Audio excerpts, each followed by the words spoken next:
Have you ever looked at the wreckage of your life, a diagnosis, a betrayal, a failure, and whispered the question, why me? The Stoic philosophers 2,000 years ago gave a startling answer, why not you? And what if that single defiant question holds the key to turning your greatest suffering into your greatest strength? Today, we don't just ask the question, we learn the alchemy behind the answer. This is a meditation on Amor Fati, the love of fate. Let us begin with honesty. Pain feels like an intruder. It breaks into our lives uninvited. It dismantles our plans, mocks our ambitions, and strips us of illusions of safety. Modern culture trains us to see pain as failure. To suffer is to have done something wrong, to be unlucky, to have fallen behind. And so we resist it. We numb it with distraction. We curse it with resentment. We flee from it as if it were the greatest evil. Epictetus, born a slave, crippled by cruelty, knew pain intimately. And yet he declared, "Do not seek for things to happen the way you want them to. Rather, wish that what happens happens the way it happens. Then you will be happy." This is not passivity. This is liberation. For what enslaves us is not pain itself, but our insistence that it should not exist. The Stoics dared us to look at pain not as an enemy, but as a messenger. It is here, they said, not to destroy you, but to awaken you, to strip away illusions of control, to reveal what in you is fragile and what in you is indestructible. Now, let us step into the core of Stoic practice, the thought experiment. Close your eyes if you dare, and imagine your life as a great forge. You stand in the center, a raw piece of steel. Around you burns the fire of circumstance, illness, failure, loneliness, rejection, betrayal. The flames lick at you. The hammer of fate strikes. Your instinct is to flee, to run from the forge. But there is no outside. There is only this fire, this hammer, this anvil. And here is the Stoic secret. This is not the place of your destruction. It is the place of your becoming.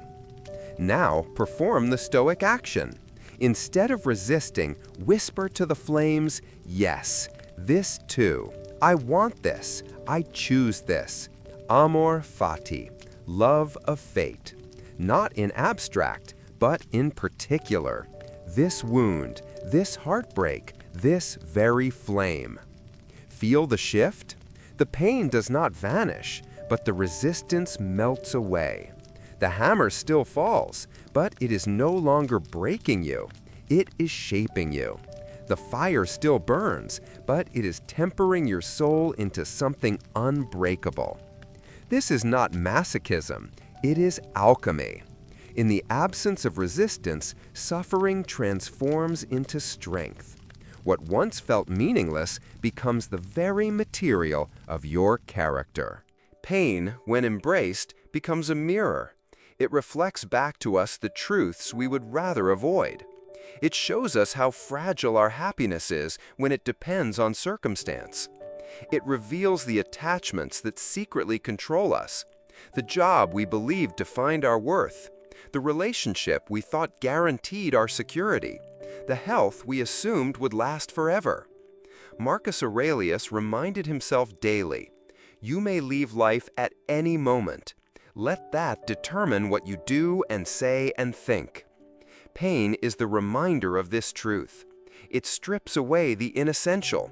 It asks, what remains when all else is taken from you? If your peace depends on things outside your control, then you are not free.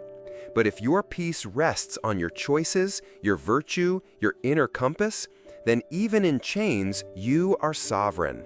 How then do we live this in practice? How do we love the pain that breaks us? The Stoics gave us a method as simple as it is demanding. When adversity strikes, do not flee into distraction. Name it plainly. This is loss. This is rejection. This is uncertainty. In naming, you bring the shadow into light. Ask, what here is within my control? Your response, your attitude, your action. Everything else, outcome, opinion, circumstance, lies outside. Release it. Speak the mantra, Amor Fati.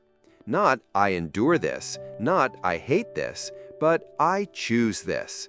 Repeat it until your resistance softens. Use the fire.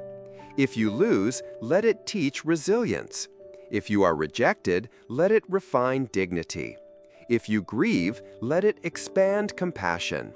Nothing is wasted. Tomorrow, when traffic delays you, say Amor Fati. When criticism wounds you, say Amor Fati. When fear rises of what may come, say Amor Fati. In each moment, turn adversity into the raw material of virtue. There is one final Stoic lens through which pain is transformed. Memento Mori. Remember that you must die.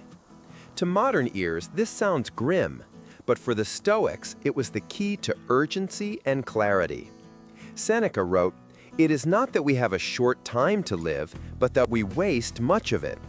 Pain reminds us that time is finite, that the body is fragile, that tomorrow is not promised. And so every moment, whether joyful or sorrowful, becomes infinitely precious. When you remember death, you cease resenting pain. You see it as part of the short, miraculous gift of being alive. And in that recognition, gratitude awakens. Memento Mori does not diminish pain, it illuminates it. It places it within the larger frame. This, too, is life. And life, in its totality, is worthy of love. The Stoics never promised a life without pain. They promised something greater, a life where pain itself becomes a path to freedom. To love fate, to practice Amor Fati, is to stop asking, why me, and start declaring, yes me, this is my path, this is my forge. Marcus Aurelius ruled an empire and buried children. Seneca lost fortunes and faced death calmly. Epictetus, once a crippled slave, became one of history's greatest teachers of freedom. None of them were spared suffering, but all of them discovered the same alchemy. What stands in the way becomes the way. You too stand in the forge. The fire is hot, the hammer falls, but you are not being broken, you are being made. So tomorrow, when pain greets you, and it will, pause, name it, draw the circle, whisper the mantra, Amor Fati. Choose it, love it, not because it is easy, not because it is pleasant, but because it is yours, and because in loving it, you reclaim your freedom. You are not a victim of fate. You are its co-creator. The world is the fire. Your soul is the steel. Love the hammer, love the flame, and go forth, not unscarred, but unbreakable.